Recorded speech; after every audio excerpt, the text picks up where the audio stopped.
मेरी दामाद जी में मेरी शरीर को सुख दिया, आज तक मेरे पति कभी नहीं किए थे।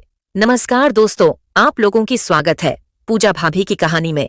आज की कहानी अगर आप लोग पूरी अंत तक सुन लेते हैं तो आप अपने आप को नहीं रोक पाएंगे। मेरी नाम रेखा कुमारी है। मेरी उम्र लगभग अभी 45 साल है। मेरी 2 बेटी हैं। मेरे पति घर पर ही रहते हैं। मैं अपने दोनों बेटी की शादी कर दी हूँ। एक दिन की बात है जब मेरे घर पर मेरे प्यारे दामाद बड़े वाले आए हुए थे। उसे दिन मैं घर पर अकेली ही थी। फिर मैं देखती हूँ कि यह तो मेरे दामाद जी आए हुए हैं घर पर, क्योंकि मैं घर से बाहर बाजार घूमने के लिए गई हुई थी। तभी मैं आता हूँ तो मेरे दामाद जी बोलते हैं कि अरे सासू माँ, अब कहाँ चली गई थी? मैं आपका कब से घर का इंतजार कर रहा हूँ। अगर आप मेरा फोन भी नहीं उठा रही थी। तभी मैं बोली कि अरे दामाजी, मैं फोन घर पर ही छोड़कर चली गई थी। तभी मेरे दामाद जी बोलते हैं कि अरे सासू माँ, पापा जी घर पर नहीं है क्या? मैं बोली कि नहीं पापा जी, कुछ काम से बाहर गए हुए हैं। तभी मेरे दामाद जी मुझे देखकर हंसने लग जाते हैं और बोलते हैं कि सास में आज तो आप बहुत ही ज्यादा जहर लग रही हो। मैं बोली कि आपका ही लिए तो है। तभी मैंने दामाद जी बोलते हैं कि क्या? मैं बोली कि हाँ सही बात है। तभी मैं अपने दामाद जी को नष्ट करने लग जाती हूँ। फिर मैं दामाद जी से बोलता हूँ कि अरे तो माँ जी, आप खाना खा लीजिए। कभी मेरे दामाद जी बोलते हैं कि अरे सासू माँ, अब तो शाम होने ही वाली है। मैं बोली कि ठीक है। तभी कुछ देर बाद शाम हो जाती है। तभी मेरे दामाद जी खाना खाकर अपने रूम के अंदर चले जाते हैं। कुछ देर बाद में उनका आवाज लगती हूँ और अपने पास बुला लेती हूँ, क्योंकि मुझे उनसे कुछ बातें करनी थी। तभी मेरे दामाद जी मेरे पास आकर बैठ जाते हैं और मैं उनकी आंखों में देखने लग जाती हूँ। तभी मेरे दामाद जी बोलते हैं कि अरे सासू माँ, लग रहा है कि आप पापा जी से खुश नहीं है। तभी मैं बोली कि आपको कैसे पता? तभी वह बोलते हैं कि यह सब आपकी आंखों में एकदम से दिख रही है मुझे।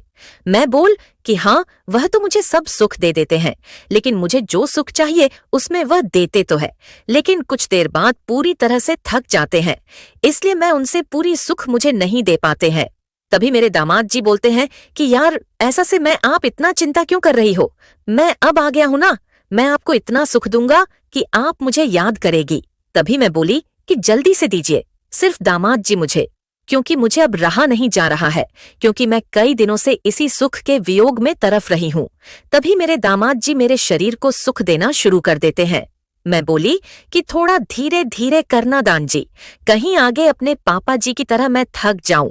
तभी मेरे दामाद जी बोलते हैं कि अरे मम्मी जी, आप इतना चिंता क्यों कर रहे हैं? पापा जी अब तो बूढ़े हो गए हैं, आप उनसे थोड़ी नहीं, आपको सिर्फ इतना देर तक दे पाएंगे जितना देर तक मैं आपको सुख दूंगा। मेरे दामाद जी को सुख देते लगभग आधा घंटा हो गई थी। मैं बोली कि अरे दामाद जी, अब बस करिए, क्योंकि मुझे अब सुख नहीं चाहिए आपकी। तभी मुझे दामाजी बोलते हैं कि अरे हिसाब से, मैं अभी तो आप भी बोली थी दामाजी, कहीं आप थक जाइएगा, लेकिन मैं तो अभी तक नहीं थका। हम आपको पूरी तरह से लग रहा है कि थक गई है, और कुछ देर रुकिए, सरसों में मेरे भी अब होने ही वाला है। तभी मुझे दामाद जी की चरम सुख वाली अमृत मेरी शरीर के अंदर चली जाती है। उसे समय मुझे ऐसी लग रही थी कि जैसे कि मैं जन्नत में आ गई हूँ। तभी मेरे दान जी बोलते हैं कि और साथ में आपके शरीर की सुख पूरी मिल गई है ना? मैं बोली कि हर दामाजी, आज कई दिनों के बाद इस शरीर की सुख की प्राप्ति हुई है, वह भी पूरे मन भर। मेरे दान जी बोलते हैं कि ठीक है, साथ में मैं अब सोने के लिए जा रहा हूँ, क्योंकि मुझे कल सुबह होते ही अपने घर पर निकलना है। मैं रात भर एक ही बात सोच रही थी, मेरे दामाद कितने अच्छे हैं, लेकिन उसे रात मुझे नहीं पता था कि इतना सुख मेरे दामाद जी देगा कि मैं एकदम से इनकी दीवानी हो जाएंगे। मेरे दामाद जी घर जाते वक्त मैं उनसे बोला कि अरे धाम की, आप महीने में 1-2 बार आते जाते रहिएगा, क्योंकि आपके पापा जी से तो कोई भी काम नहीं हो पाता, इसलिए मैं चाहती हूँ कि आपने मेरा शरीर की सुख की ख्याल रखिए, क्योंकि अब मैं आपके पापा जी की बस की नहीं हूँ।